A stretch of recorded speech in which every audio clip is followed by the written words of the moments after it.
Amen.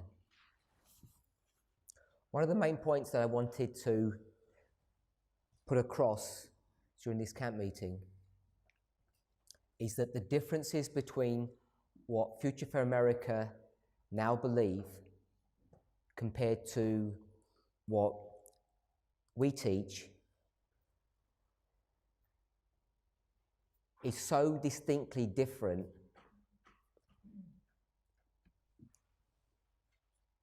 there really is no opportunity, I don't think any sensible position for someone to not know upon which side of the argument that they stand upon. People might think that there is some minor issue about the events that center around November the 9th, that basically we agree with Raphia and Panium. We all assent to the priests, Levites, and Nethinims. So all the language sounds the same. And it's very easy, if you're not paying close attention, to think that there aren't that many differences between what we say and what FFA believe.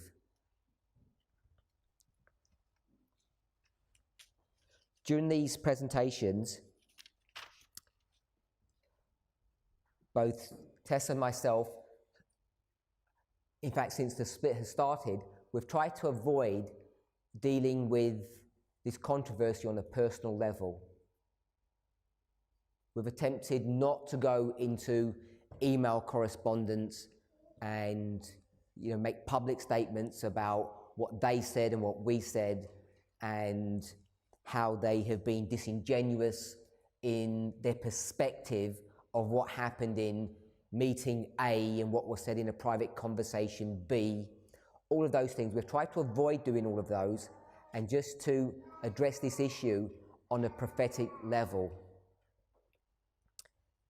Sometimes it becomes difficult in the mind of the speaker and in the mind of the listener that principle is being adhered to, but we have tried to do that. At least both of us have really focused our attentions in not becoming personal. It's easier for Tess not to fall into that trap than myself. If you recall, she said in an earlier presentation that since September, October last year, I think she's only had about 1 or 2 email correspondence with Elder Jeff. So it's not that difficult to avoid getting into personal issues, misunderstandings. I, on the other hand, have had many conversations with him, quite a bit of online correspondence. And not only that, our correspondence and our communication stretches back many years. So there are a lot of things, a lot of baggage that each of us carry in our communications, that it's easy to give a false, or to give a portrayal of a person's character and their motivations and what they believe, what they teach. And we've tried to avoid doing that. So when you've heard me speak about false prophets, not only in these presentations, but in other ones, I want us to realize that this is using a methodology of parable teaching. I'm not making a direct application to say that people are Satanists or they've entered into spiritualism and all that kind of language, which is what they have tended to fall into, that trap, to have name calling.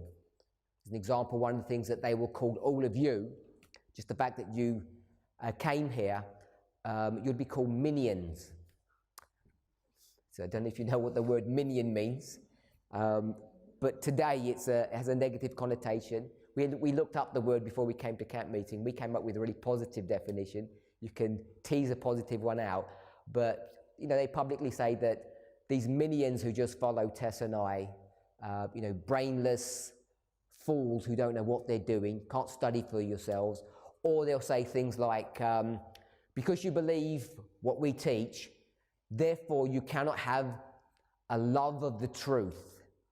You can't have a love of the truth by the very fact that you even listen to us, because if you had a love for the truth, it'd be obvious that you wouldn't listen to us.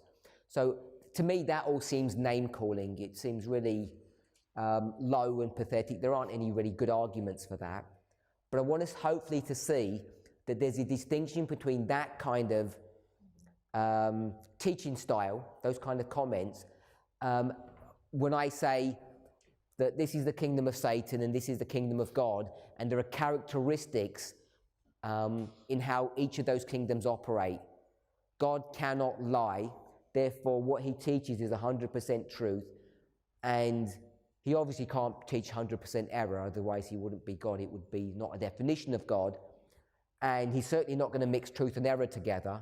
So I've circled what God's kingdom would look like, how it would operate. If you came across someone who was going to represent him, his kingdom, it would be this one here. And I gave you a few examples of where it's absolutely clear when I read what they're saying about you and what you believe. You know that some of the things that they said, half of what Elder Jeff was teaching, was true. But it's clear the other half is not true. We focused our attention on that subject of dispensationalism, if you recall. When we looked at that subject of dispensationalism, just want to remind us that their position on what they say that we believe is just not true.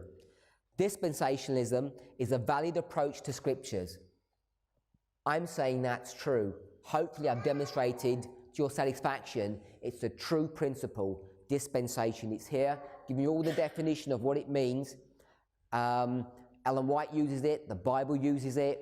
It means how you manage God's house, his church. You're a hired servant, and how you're going to manage that house. Giving you numerous examples of how the management of the house or the church of God changes from one age to another. We saw it here. It's really easy to see. There's 2 scatterings and 2 gatherings. It's straight out of Spirit of Prophecy. Early Writings, page 74. She says clearly, if God continued to treat us as he was treating us in this period of time, we would never be gathered. So you know that he's going to manage his church through his servants in a different way from one time period to the next. And that's the definition of dispensationalism. So of course, we think it's a valid approach to scriptures. Then he says, this teaches that God provides a message for each dispensation, which is solely for that generation, which is true. The message that they have in the time of Moses is different to the message that they have in the time of Christ. That's clear. Hopefully we can see that, because in the time of Moses, this is Ephesus. And what's one of the primary characteristics of Ephesus? It's that you conquer. Isn't that what Ephesus does? If you go to Revelation chapter 6, verses 1 and 2, it's the story of the seals, and it tells you the experience of that church, how this is a righteous church, arrayed in white, and conquers. Isn't that what happened in the time of Moses? In the line of Moses, they leave Egypt and they conquer Canaan. So it has a characteristic of conquering your enemies, your foes. You go to the time of Christ, are they conquering their enemies? No, they're not. Their dream is to destroy the Roman Empire, and it's not going to happen. So you see that there are differences. Now, we could argue that there is a spiritual conquering as opposed to a literal one, and there is. And that's the very argument. You go from literal to spiritual. It's really easy to see. I'll read it again. This teaches that God provides a message for each dispensation, which is solely for that generation. We agree with that. And then he goes on to say, but must not be understood as speaking the same message to us. You don't believe that. You don't believe that the message that's given to the Millerite doesn't have an application for us. You know it does. And therefore, when he says we don't believe that whatever the story of Christ is teaching has no bearing upon our lives, you know you don't believe that. It's not just me teaching that. That's nothing new. So he's there stating a half-truth and a half-lie. This is his analysis, or someone who has given him this. I'm not actually sure who's writing this, or if it's a summary of his or that group's position. Whoever is making that statement, I'm just going to put them all together. We know it's half right and half wrong. None of you would testify to that. So when they say this is what you believe, this is what this movement teaches, we know it's not true. They're on public record about this statement. This is not my comment. It comes from their side, that this is their analysis of what we are currently doing in our movement. And you know it's not true. Now, they might argue, well, if it's not true, correct us. So if they're listening, this is the official correction that they're going to receive. That we have 30 plus people in this room, and all of us are testifying to the fact that their analysis is wrong. So either they're lying, or they're not listening to what we're teaching, or they're manipulating and twisting what we're teaching. Whatever three options you want to go, they're lying, they're twisting, or they're not listening. All of them are not characteristics of God's kingdom. Because you shouldn't talk about a matter unless you've studied it for yourself. If they had studied it for themselves, they would know that what they're claiming that we believe is not true. So hence I say that they're teaching things that are half right and half wrong.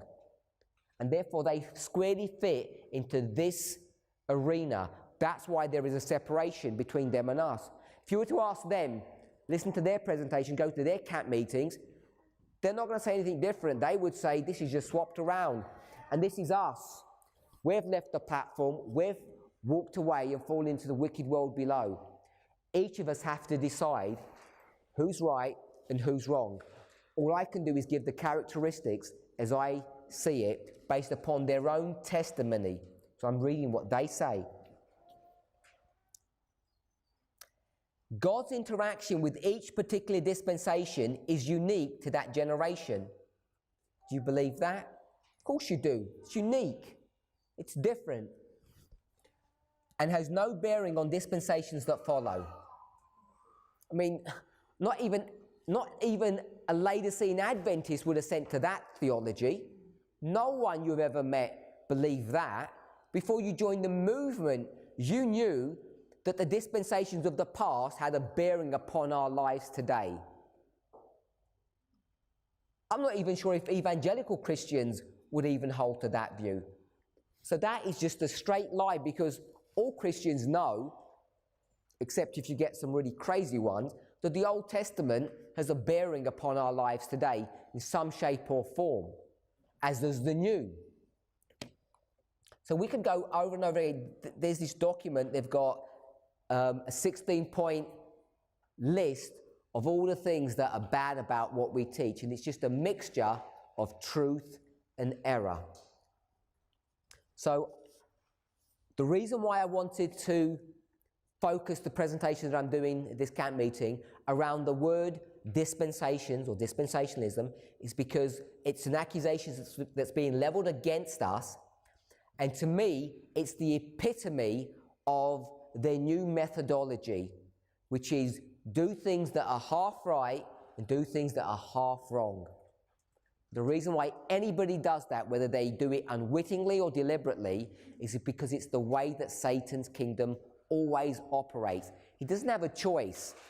He will always say something that's true as a bait to allow you to partake of something that's erroneous or a lie. I'm not claiming that they're saying this deliberately or maliciously, or they've got some secret meetings, that they've gone into some kind of alliance with Satan. Obviously that's not true. I would hope that they don't believe that we're doing that, although some of the rhetoric that they come out with, you'd think that they do believe that. So the reason why I wanted to look at this is when you go to parables, The simplest definition of a parable is when you go from something literal to spiritual. Now, the concept or the theology of dispensationalism, as Protestants understand it, was a theology that was developed by Mr. Darby and then promoted by Mr. Schofield. They're about a century apart, their work. Schofield is probably someone that you're more familiar with than Darby. He developed what's called the Schofield Bible. It's not actually a Bible in and of itself. It's actually the chain referencing system that he used that was his claim to fame. But both of these people believed in something called dispensationalism. And the word that I want us to understand or go away with is the word literalism. So what they do, they go to the Babylonian captivity, and the Hebrews are going to be taken into captivity in a literal fashion, and there's a promise that after the captivity, when they return back to Israel, that they're going to receive a promise. And I want us to read this promise. This is an Old Testament fulfillment, but I don't want to go to the Old Testament fulfillment of this. I want to go to a New Testament passage to discuss this. This is taken from the book of Hebrews. So if you turn to the book of Hebrews, we're in chapter 8. If you were to look at the book of Hebrews, basically the story is Paul's appeal to the Hebrew people, the Jewish nation, to try to prove to them, to demonstrate who and what Christ is, the Messiah. To try to persuade them that everything that they see going on and what's about to happen is a fulfillment of prophecy. So the whole of the book of Hebrews is really dealing with who Christ is, the identification of him. And he does it in many different ways. In the earlier chapters, he's going to compare their champion, Moses, with Christ. So you'll see a comparison between those people. He's also going to compare Christ to angels. He's going to compare Christ to human beings in general. He then goes to develop his logic, his argument, to say that having established all of these truths, this is now the time period that God wanted you, the Hebrew nation, to stand up, to rise up and do your commissioned work. And what was that? What was the work that they were commissioned to do? To give the gospel. That was what they were created to do. So the time has now come that the Hebrews were meant to give the gospel message to the world. But they're not able to do that. So he interjects the thought to say, even though that was the time, now is the time for you to be the teachers, to go and give the gospel to the world. What must happen first? We're in Hebrews 5 and 6. What must be the first thing that happens? You must be taught first, because you've forgotten who you are. You've forgotten all the rules, all the principles, all your commission. In fact, you've misunderstood all of the Old Testament. Because if you'd read the Old Testament and understood it, you would know that now is the time that you should be teachers. He's really referring to Daniel chapter 9, 70-week prophecy. The gospel commission, the time of probation, is coming to its end, and in these final few moments, God wanted to raise up the Jewish church, the Laodicean church, and tell them to give a message to the world. But because they're Laodicean, they've lost their prophetic message.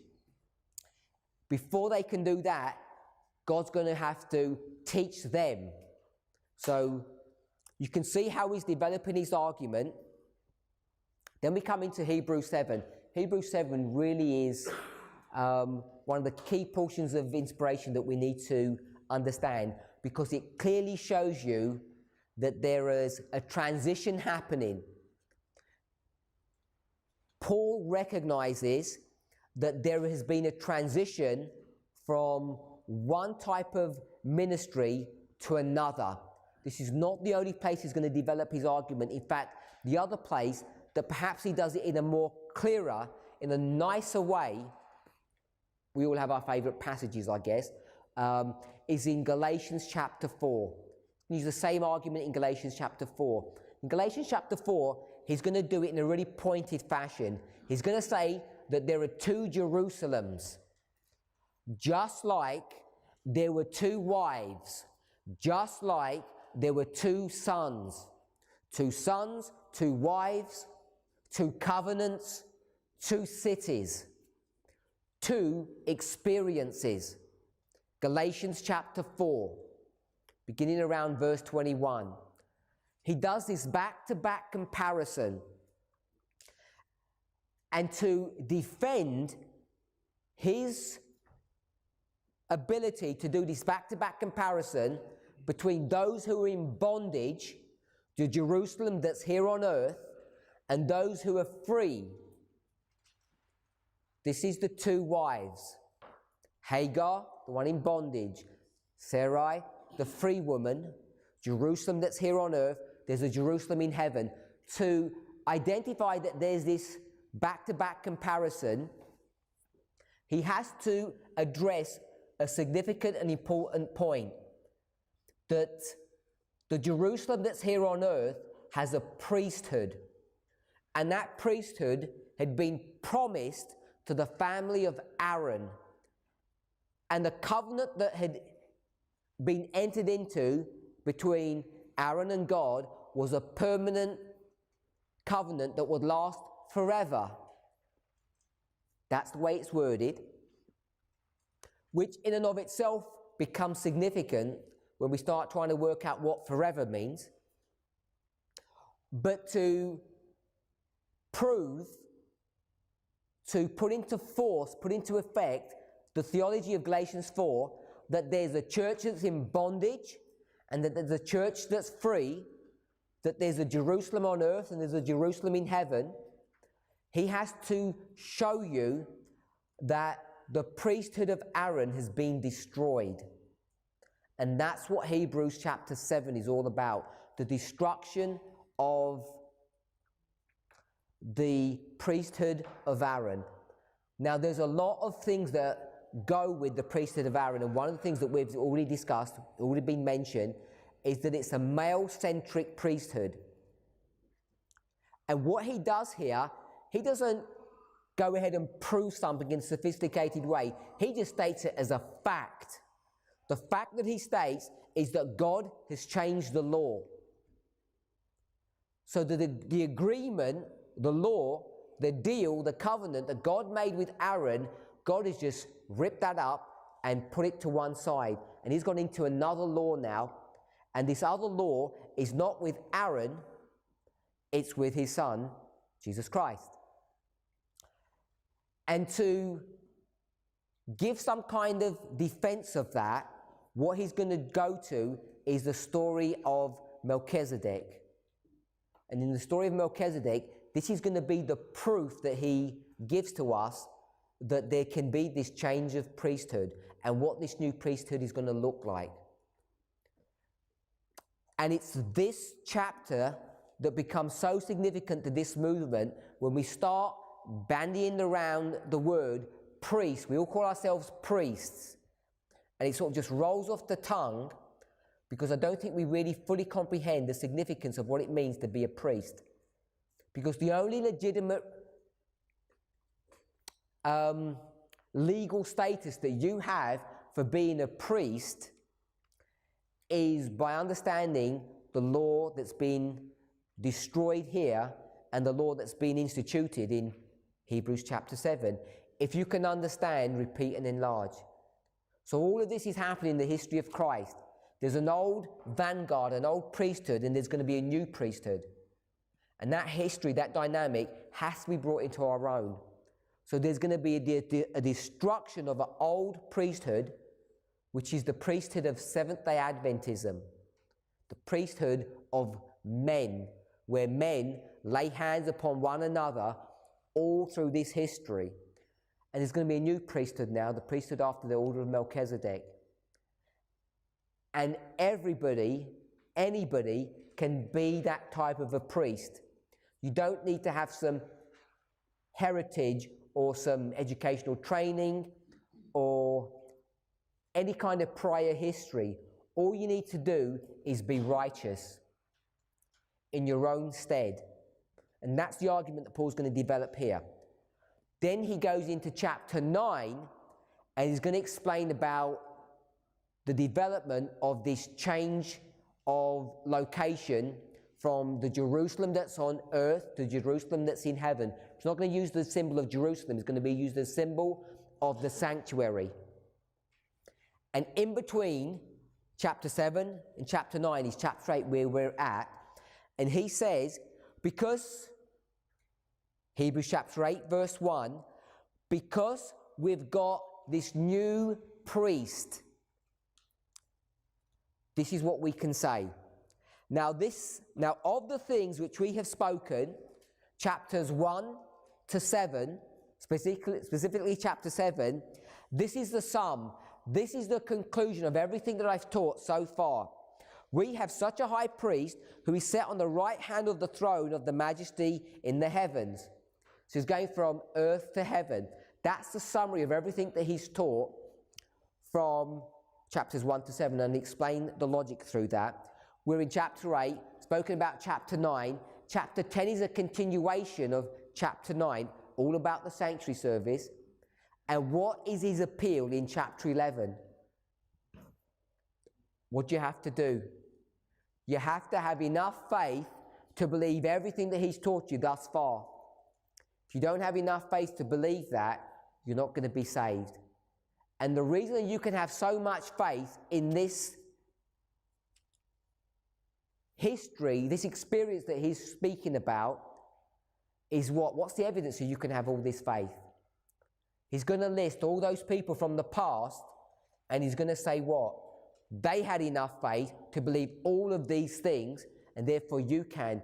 We read a passage a few days ago that what had Moses received when he went up the mountain besides the Ten Commandments? What had he seen? What he received? It wasn't just the Ten Commandments, it was also the plan of salvation. And the glory that shone from his face, it wasn't just the glory of the Ten Commandments. What glory also was that? It was the glory that shone from Calvary, if you remember that. So we know that Moses understands the plan of salvation, which therefore means, if he understands the glory of the cross, he understands the book of Hebrews. So when he says in chapter 11, look at the faith of all of these people, he's saying, if Moses can believe it, if Abraham can believe it, if all these people can believe it, what problem do you have with believing all of this? Because it's harder for them than it is for you, because they had to see by faith. And it's happening before your very eyes, all of these things. So you actually even don't need faith. That's what Hebrews 11 is dealing with. We're in Hebrews chapter 8, and what he's going to do is he's going to give the evidence now that Christ is this new high priest. Verse 2, a minister of the sanctuary and of the true tabernacle in heaven, which the Lord built, created, set up, not human beings. I want us to see an important principle here. Is the tabernacle that's in heaven good or bad? How do you know it's good? What does it say in the verse that makes you say it's good? True. Can we see that? It says it's a true tabernacle. If that's a true tabernacle, what's the other one? It's a false tabernacle. Did it say false? Who instructed Moses to build that tabernacle? God. Was it built after a pattern? Yes. Was it perfect? Yes. Why do you call it false then? Why do you call it false if it was so good. The reason you call it false, my sister says parables, is because even if you didn't understand parables, even if you don't believe in juxtapositioning, even if you don't believe in compare and contrast, see what the point that he's making here.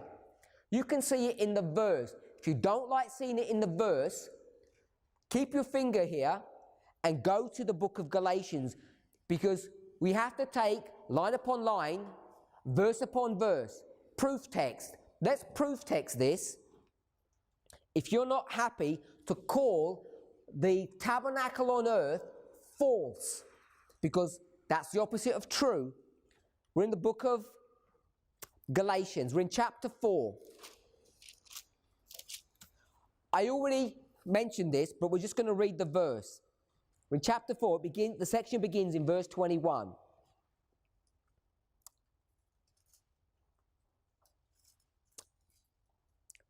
It's verse 23 that I want us to go to, but I'm going to pick up from verse 21. Tell me, ye that desire to be under the law, do you not hear the law?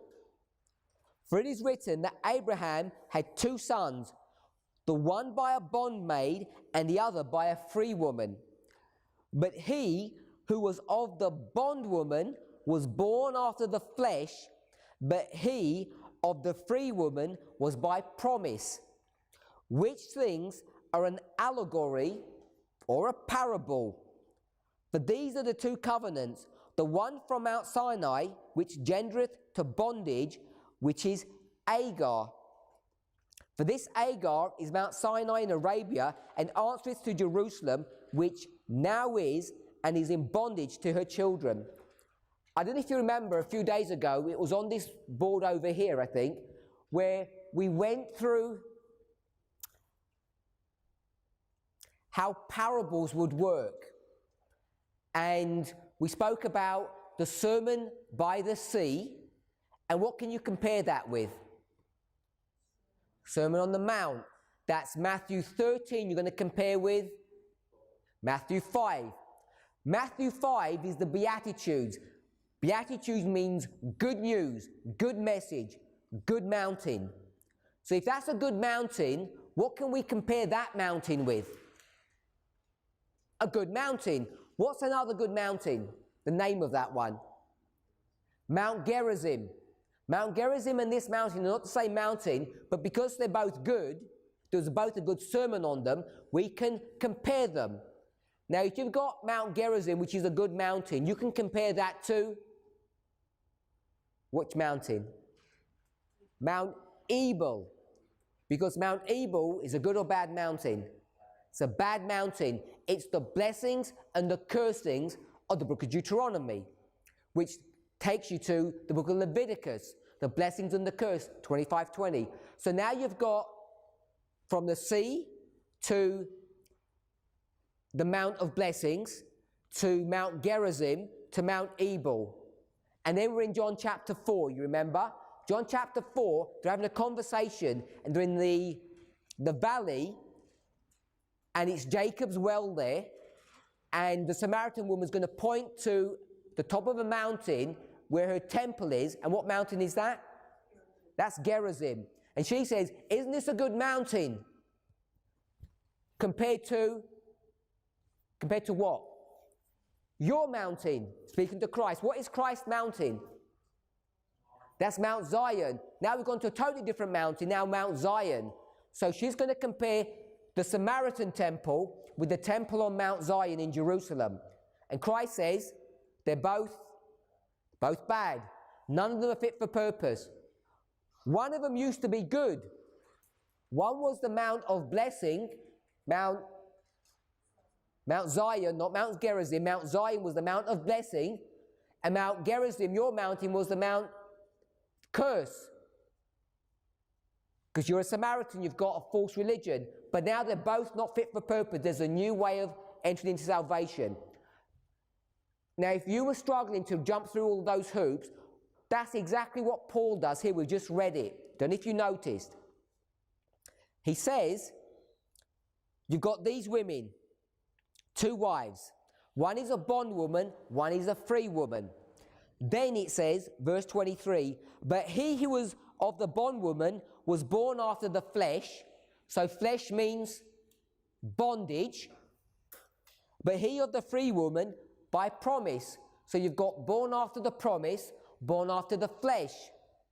If you're familiar with Paul's writing, this is the book of Romans chapter 8.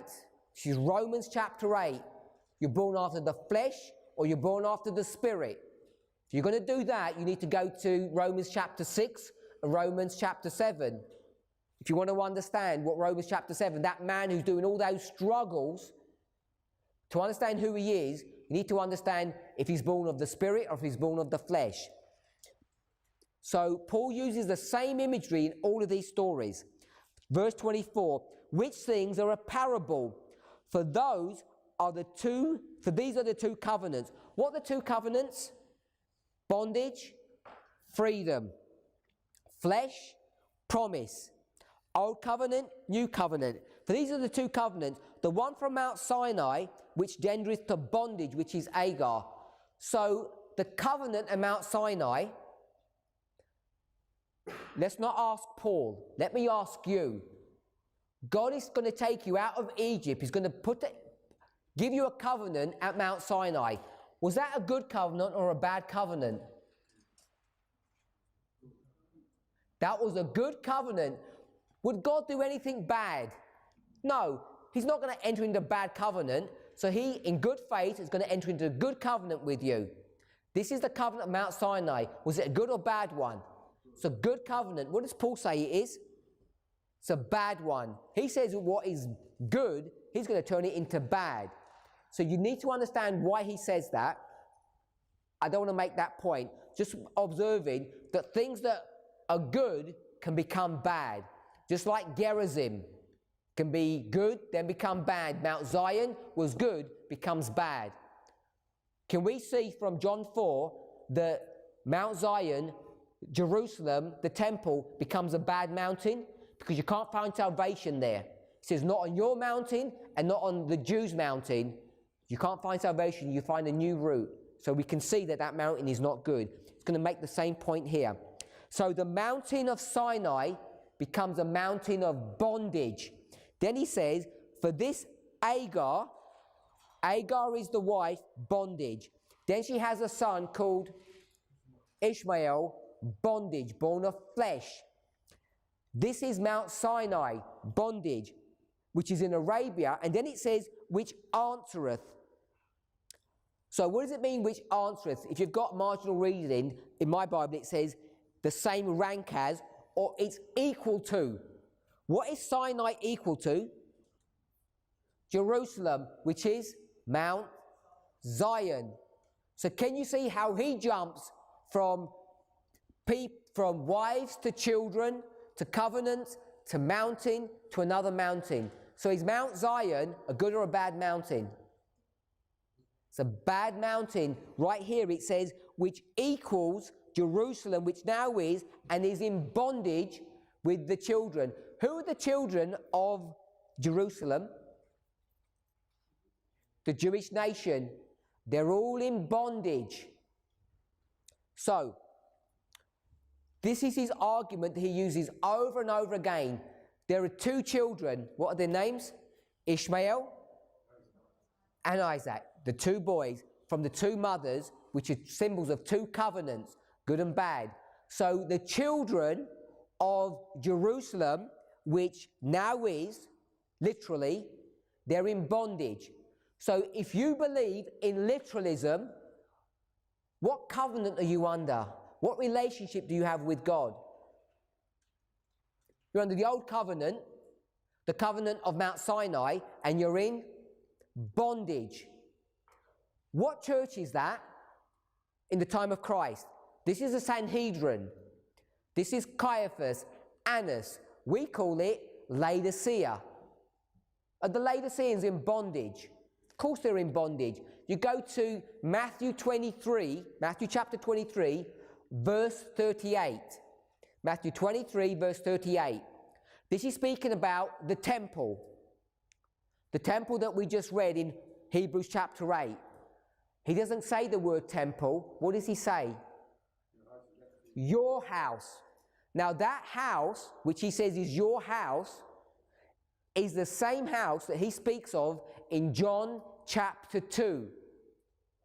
In John chapter 2, beginning around verse 17 to around verse 20, that house, whose house is that in John chapter 2? It says, this is my Father's house. What are you doing to my Father's house? The same house, 21 chapters later in a different book, in the book of Matthew, he now says, who has ownership of that house? You, it's your house. It's not my house, it's not my Father's house. How comes it's not his Father's house? Where's his Father's house now? In heaven. If we're going to say it's the temple, it says Jerusalem, we didn't quite get this, verse 26, Galatians 4:26, but Jerusalem which is above. This is the true tabernacle which the Lord pitched, which we just read, Hebrews chapter 8. So this Father's house has moved location from earth to heaven. And has Christ died yet? He hasn't even died yet, and you already have a new temple up there in heaven. If you have a new temple, what do you need to have? You need to have a high priest. Christ is already the high priest here on earth, and he hasn't even died yet. Just want us to see that. So when he goes into the trial, who's he confronted with? Caiaphas and Annas. Caiaphas is the high priest. So you have the high priest standing in front of the high priest. One is in bondage and one is free. They're standing before each other. This high priest, is he recognized? No. Does he recognize Caiaphas? Kind of. Because in Hebrews chapter 7, that law has already been destroyed. So Caiaphas isn't even a high priest. But Christ, if I can say it this way, gives him lip service, because everybody thinks, all those people in bondage think he's the high priest. He says, if you think he's the high priest, we'll play it your way. So he offers him this respect. But in reality, Caiaphas is not the high priest even before the cross. Hopefully we can see that. So, I'll just read verse 26, Galatians 4. But Jerusalem which is above is free, which is the mother of us all. Who's us? Paul. This is Ephesus. Ephesus is comprised of the Hebrews, the disciples that have joined, and the Gentiles. So you've got two groups of people. You've got the children that are in bondage, Laodicea, the children that are free, Ephesus. So, let's go to Hebrews chapter 8 again. Verse 3. No, we're Hebrews chapter 8, verse 2, sorry. Christ is the minister of the sanctuary and of the true tabernacle which the Lord pitched, and not man. So, man's tabernacle is a false one. Now, people have a problem when you use this kind of black and white inflammatory language. And they say this is error that you're teaching them in Hebrews chapter 8, verse 2.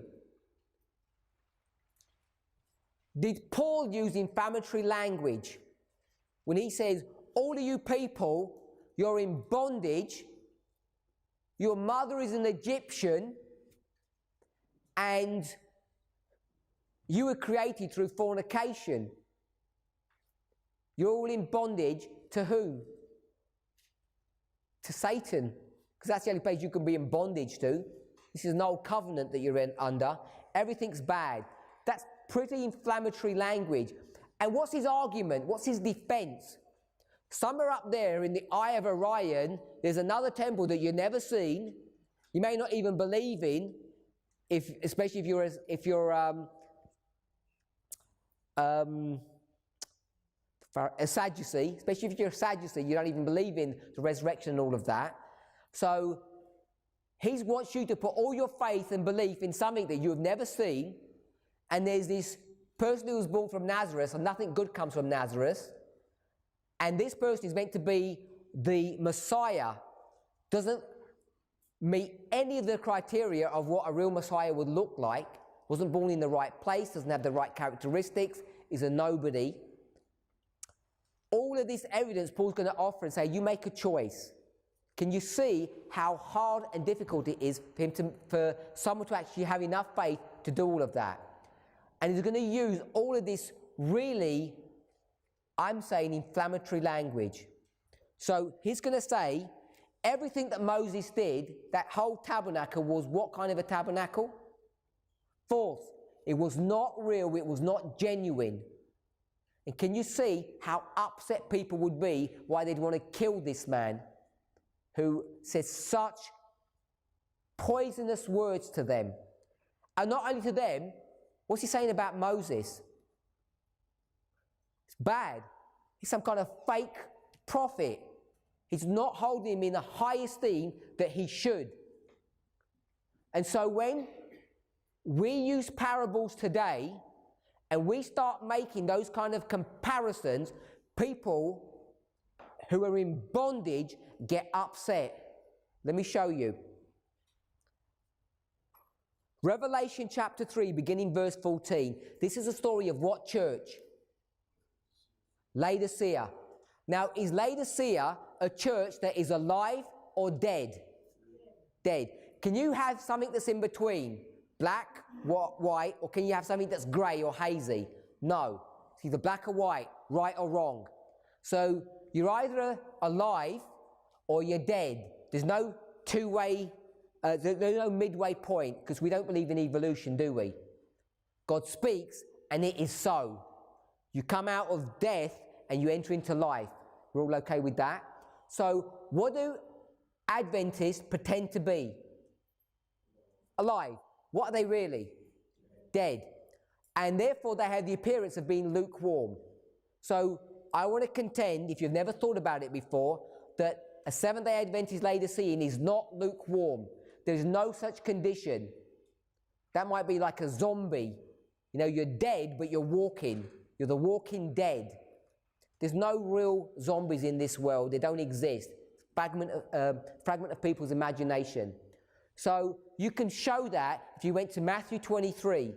You've got dead people who are in a coffin and they're all rotten, all decayed.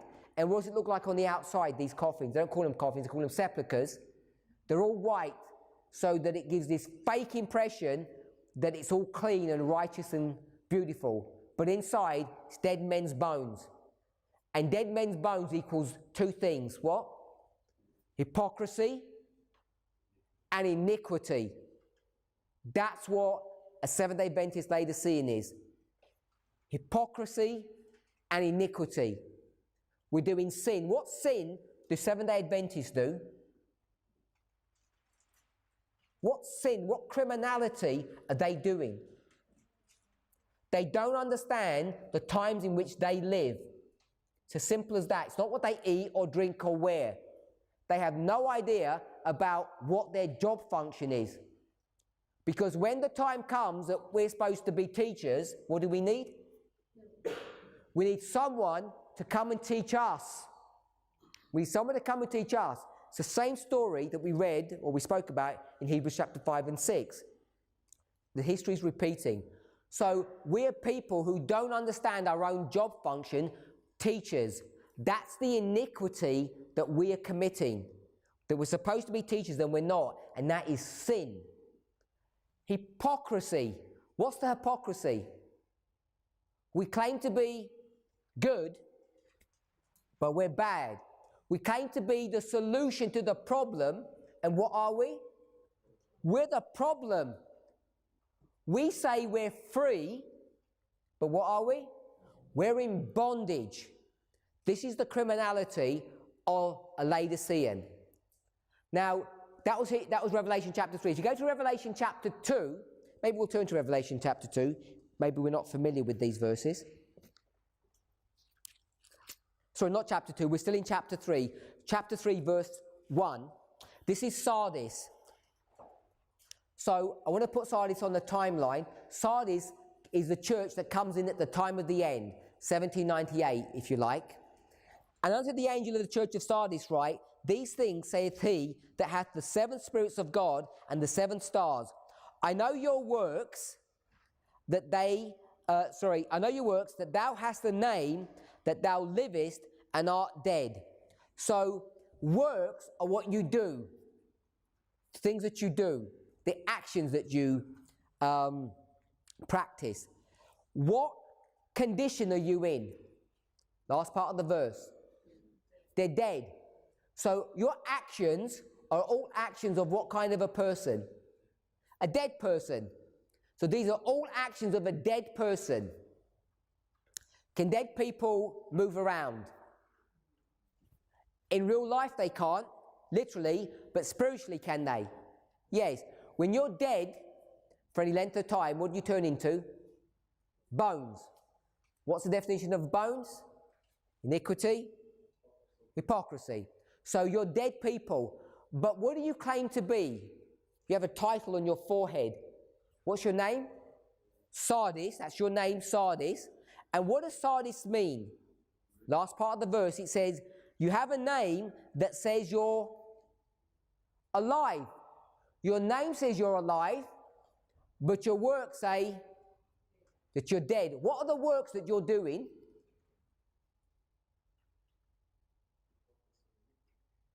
What are the works that you're doing? You're supposed to be teachers, and you're not teaching. So these dead works are not what you eat or drink or wear. These are prophetic, important subjects. Sardis is the time period of what we call the Millerites. Now the Millerites, where do they come from?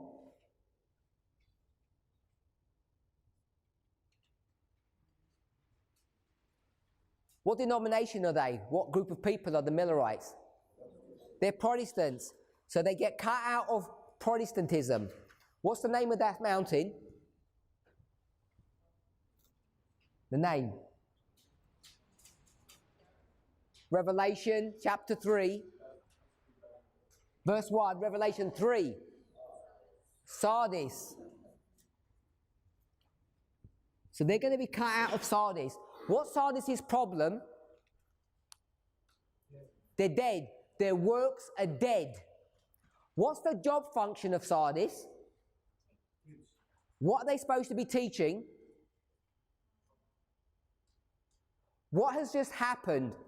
Hold that thought there. We'll go to this board. Where are we? Where are we? Over there. That little mountain picture with the stone. We're here, 1798. And this is the time of the end. Remember, time of the end is not the end of something, it's the beginning of something. This is the beginning of the beginning of the end. It's the beginning of the end. How do you know you're at the beginning of the end? You're a teacher, so you're going to teach people we're at the beginning of the end, and they're going to say, how do you know? And you're going to say, if you stand on that parapet at the top of the castle and take your binoculars and have a look, what can you see? What can you see? You can see the end now. Could you see the end before? You couldn't see the end before. Now you come to a point in time where you can now see the end. That's what time of the end means. It doesn't mean you've come to the end of this. This is ignorance. Ignorant people don't do what? They don't teach. They don't teach. Now you come to a time period where ignorance stops. You've come to a time where you can identify the end, and what you're supposed to do? You're supposed to teach.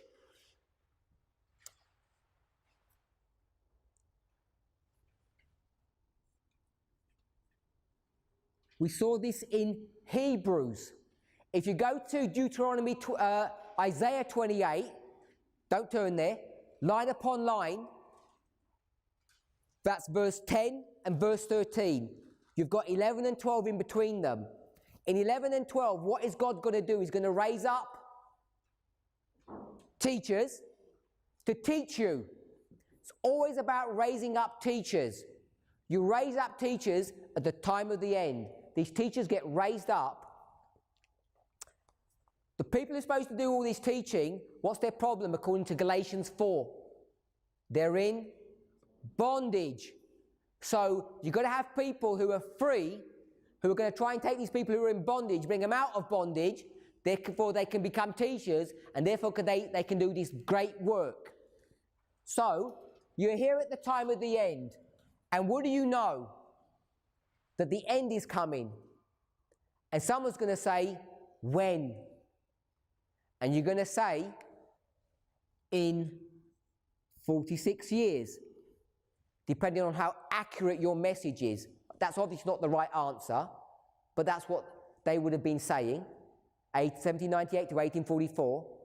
You can have different numbers, but you know when it's going to happen. So it becomes a subject of time.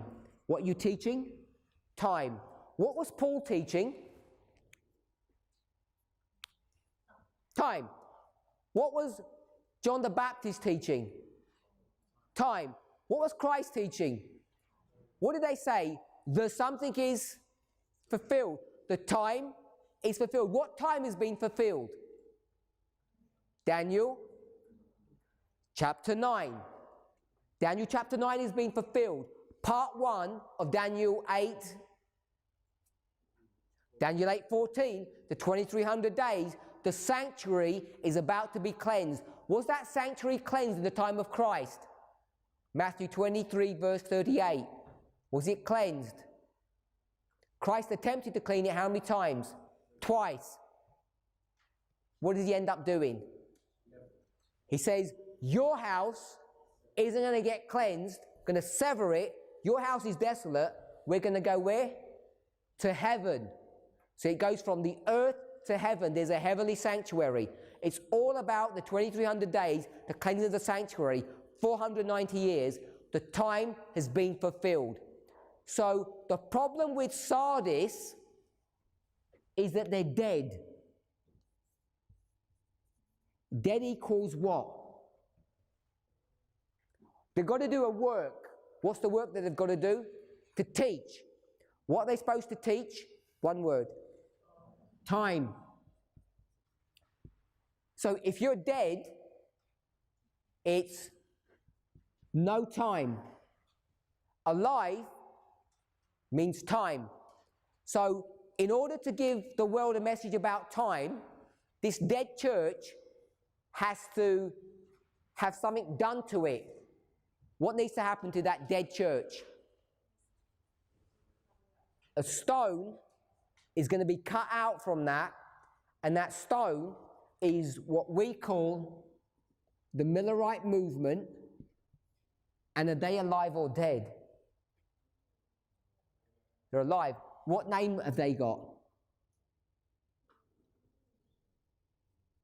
Philadelphia, church number 6, they're Philadelphia. We're not going to put a waymark to that for the purpose of this study. I'm not attempting to do that. But they're Philadelphia. What's the problem with Philadelphia? Nothing. They've got everything correct. We might call that human, the Bible says, brotherly love. What does brotherly love look like? Is it giving each other hugs and treating each other nicely? That's not what brotherly love is. What is brotherly love? It means everyone being on the same page, having the love for the truth. What is the truth? Time. So Philadelphia, it's the love of time, which is the truth. This is the brotherly love that they have one for another. They can argue, they can fight, they can do what they want, they can mock each other, but they have this one thing that binds them together, and it's the subject of time.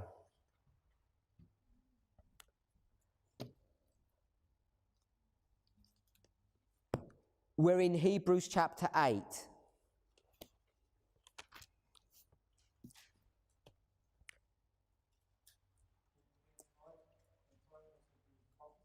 Sorry? Yes, it's the culmination of an event. In this story here, it's the time of the 2300-day prophecy, the 1335, the 2520. It's a prophetic time period. Yeah, so it's all about prophecies. So, we've got a problem with Sardis. Who's the prophet of Sardis? Miller. We seem to have we're not sure about that? Or we don't like calling him a prophet? God's angels came to this person's mind and directed him to the right place to give the right message in the right way. So you've got Sardis, and he's a prophet. This is Miller. So Miller is the prophet for Sardis. Obviously, he comes into Philadelphia. Why would we say he's the prophet of Sardis?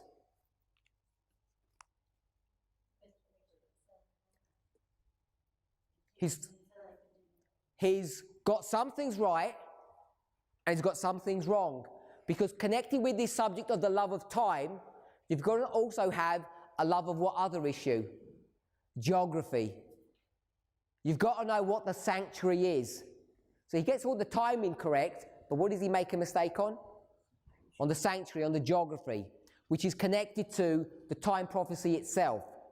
So he's not doing things correct. So I've got time here, but there's also the subject. I'm going to call it bad geography. Geography is the location of the sanctuary. So don't get tripped up on what I mean by geography. Is the sanctuary in heaven or is it the earth? It's not the sanctuary on the earth, it's the earth itself. We're okay with that? So when you cleanse the sanctuary, you're going to destroy the earth by fire. Peter speaks about that. So he's going to get this, there's this problem here about geography and time. Because Sardis has got both of these problems, haven't they? Because that's where Miller got this idea from. So he's the prophet in this dispensation. Even though I've said that the Millerites are Philadelphia, Sardis is this time period. 1798, and I'm going to go to 1850. Put 1844 here. And Philadelphia would be tucked into this history as well. So he's the prophet for this time period, if we're okay with that. Which prophet follows him? Ellen White. And this is the prophet of Laodicea. So Laodicea, what's the problem with Laodicea?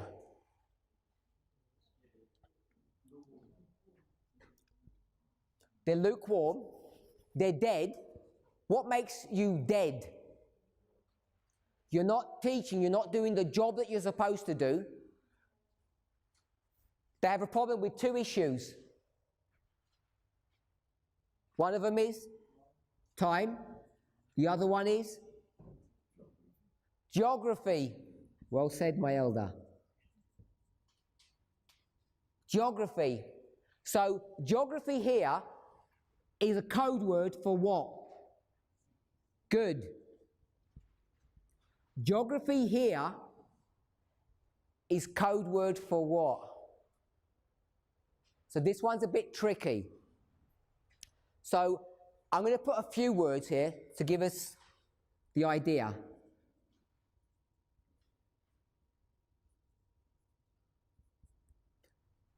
Laodicea, covetousness, and the word that I want us to end up having in our minds is what? What is covetousness? Or we'll go with covetousness. Sorry?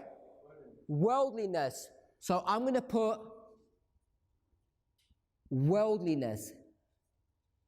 which comes from the word world. So where are you looking? At the world. Where should you be looking? To heaven. Where were these people looking? To the earth. Where's the sanctuary? It's here on earth. It is the earth. Where should they be looking? Heaven. Can you see we've got the same problem? Same problem with geography. Here's the earth. This is these people. Sardis. Here's heaven. Where should they be looking? Up here. Where are they looking? Down here. This is a sanctuary. This is us.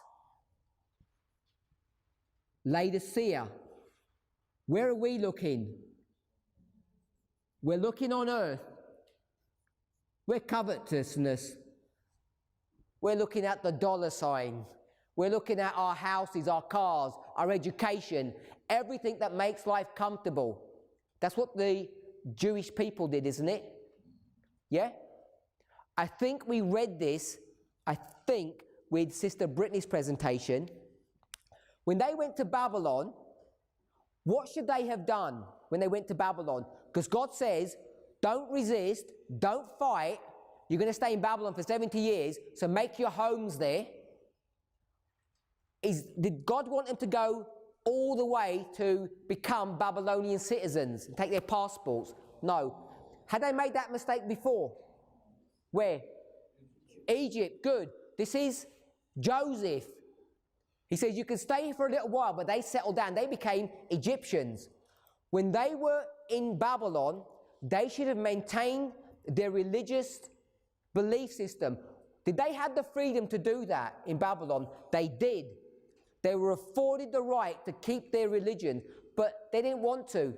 They liked the government schools. They liked the educational system. They liked the wages that they were receiving. All in Babylon. They became assimilated. So when the time comes to say we want to leave, all those Jewish children that have grown up, what did they say? We're not even Hebrews anymore. Our affiliation is with the Babylonians. And who's the person that you know by name who fits into that category? Their cousins. Mordecai. Is Mordecai good or bad?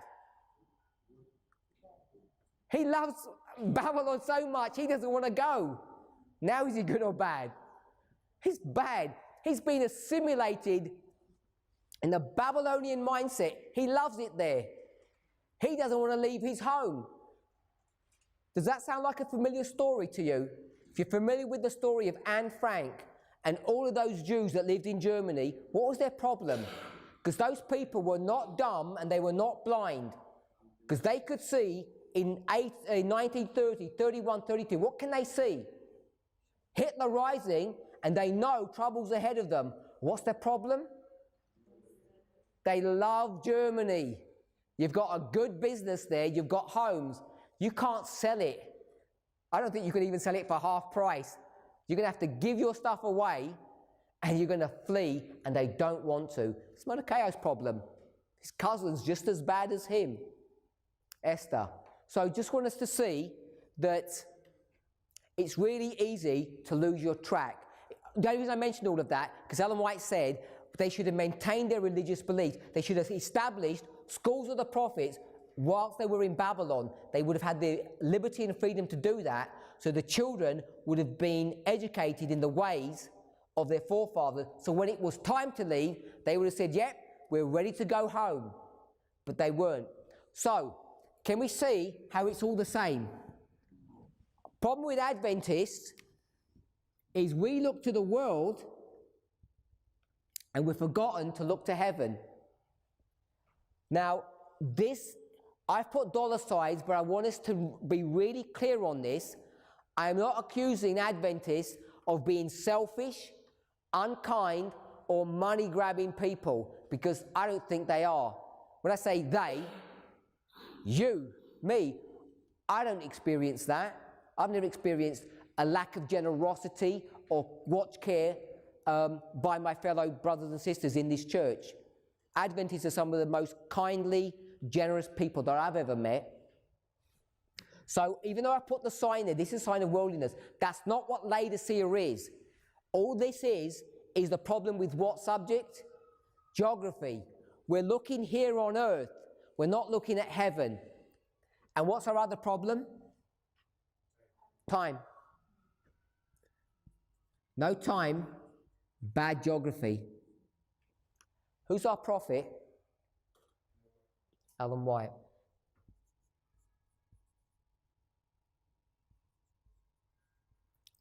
What's she going to teach us? Going to teach you no time. Good or bad? It's a bad thing to teach you that there's no time. She's going to teach you no time, and she's going to say, we're not going anywhere quite yet. And if you ask her, well, when are we going to leave? When we're going there, what's she going to tell you? I don't know. No one knows when we're leaving this planet. Only God knows.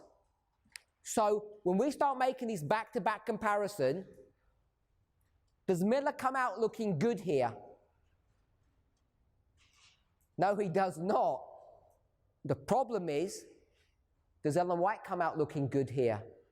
No, she doesn't. And people do not understand how parables work because they see this as a moral attack upon the prophet of the Lord. And they don't understand how we're supposed to understand all of what's gone wrong in our church's history. Paul understands. That's why he can go to Hebrews chapter 8 verse 2 and says, you know that thing that Moses built? It was false. It wasn't true. It served its purpose when? In the time of Moses. It served its purpose then. Here we are, Ellen White. There's a big problem because we're going to come back to this chart. We're here now in 1850. We had it up here, 1850. What happens in 1850 according to that chart there? What are you supposed to go into? Early writing 74. Gathering. Gathering means we're going to come back together. We've figured out all of our problems in this history, and now we're going to do evangelism. What's the symbol of evangelism? The 1850 chart. They're going to start teaching the Sabbath. They're going to start teaching the world that the second advent is imminent. Years and years away in the future? No. It's imminent. It's about to come. So if they're going to be gathered on track, on time, can you see gathering one? Gathering one comes back to this history. The Philadelphians, the Millerite movement, what have they got correct? Subject of time. So when we start talking about the gathering here, and they say second advent's about to come, what must they provide? They have to provide time.